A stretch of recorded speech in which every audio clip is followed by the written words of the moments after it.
अस्सलामुअलैकुम वरहमतुल्लाहि वबरकातुहू। Shahraj gardening idea दे विच खुश आमदीद। जनाब अज मौसम बारिश वाला है, छोटी छोटी बारिश हो रही है तो मुलाकात करनी सी, दोस्ती लाई है तुहाडे नाल जनाब, तो इंशाल्लाह मुलाकात मुकम्मल करांगे। अज भी एक पौधे ते असीं गल करनी है। तो सर्दी का मौसम है तो जनवरी के दिन ने, वो पौधे की खासियत यह है दोस्तों कि उन्हें सर्दियों के विच ना उन फुल बहुत ज़्यादा आते हैं तो गर्मियों बहुत ही कम आते हैं। हर पौधे की, हर इंसान की, हर जानवर की, हर मखलूक की एक अपनी फितरत है दोस्तों। इस पौधे की एक फितरत ये है कि इन्हें सर्दी च फुल देने ने, गर्मी च फुल बहुत ही कम आने ने, बहुत ही कम आने, ठीक है ना। इस गल याद रखना है कि हर पौधे की अपनी एक फितरत है, हर चीज़ की अपनी एक फितरत है। तो यदी भी एक फितरत है कि इनू सर्दियों फुल बहुत ही कम आने ने, गर्मियों फुल बहुत ही कम आने ने, सर्दियों फुल बहुत ही ज़्यादा आने ने। तो जनाब ये पौधा बहुत ही खुशबूदार है, तो बहुत ही प्यारा है जनाब। इसका नाम है स्टार जैस्मीन। जैस्मीन जिन्हों कहते हैं खुशबू वाला पौधा, ठीक है जी। स्टार क्यों कहते हैं इनू कि वो फुल जोड़े ने ना तारे तरह का होंगे, स्टार तरह का होंगे, ठीक है जी। तो वो बेल भी बनती है, लोग लगाते हैं, लगा के घर के उत्ते जनाब चाढ़ देंगे ने, या उतों बालकोनी तो बड़े गमले च ला के थले लटका देंगे ने, या जनाब उन्होंने जमीन च लगा के गमले च भी लगा के उन्होंने कटिंग करके गोल बहुत ही प्यारा पौधा बनता है जनाब। वो बहुत खूबसूरत पौधा लगता है, ठीक है।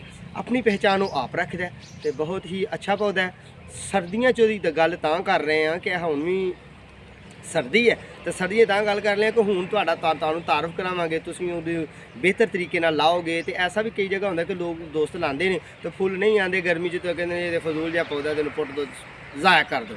इंतज़ार करो जदों ही, तो वो ना ठंडे एरिए का पौधा है ना, ठंडे एरिए का पौधा है। मेरी तहकीक के मुताबिक, मेरे तजर्बे के मुताबिक ठंडे ठंडे जिस तू 12 सेंटीग्रेड तू थले ठंड होए ना, जिथे इन्ना टैंपरेचर होए उत्थे जनाब वो पौधा कामयाब होएगा।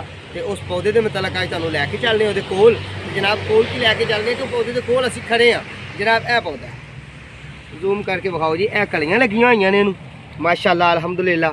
यह फ्लावर लगे हुए हैं जनाब, खूबसूरत पौधे ने अपने कोले, यह बहुत ही खूबसूरत बड़े प्यारे पौधे ने जनाब। अगे तुरिया यह बहुत ही प्यारे पौधे ने, यह देखो ना, ये सर्दी च फुल आने ने, इनू तो कलियां बेशुमार आंदियां ने, बहुत ज़्यादा कलियां आंदियां ने। हसास जहा पौधा होंदा है, तो ग्रीनरी बड़ी प्यारी घर दी जनाब, बहुत ही खूबसूरत गमले वाला, बड़ा ही अच्छा, बहुत ही खूबसूरत पौधा होंदा है।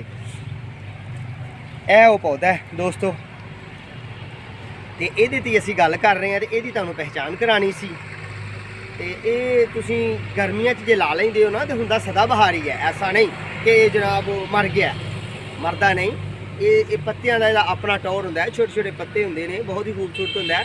कई दोस्तों ने इन्हूं जमीन च लगाया होंदा है। माली की कशीदाकारी होंदी है, माली का एक फन होंदा है, एक हुनर होंदा है, तो उन्हें माली ने जनाब इनू बड़े प्यार नाल, बड़े ऐसा अंदाज नाल कट्टना है, कट के बहुत खूबसूरत तरीके नाल बना लेना है। ग्लोब भी बन जाते हैं जनाब, ये बहुत ही खूबसूरत लगता है। तो बाज़ औकात बालकोनियां ते भी लोगों ला के तो फिर थले लटकाया होंदा है। बरगफ गल करने का ये मकसद है कि इनू सर्दियों के फुल आते हैं तो सर्दी बड़ा ये पसंद करता है, सर्दी का दोस्त पौधा है।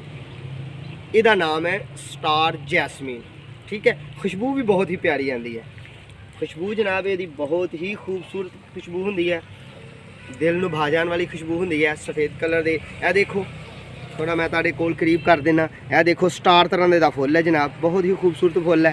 तो अपनी पहचान ये आप रखता है।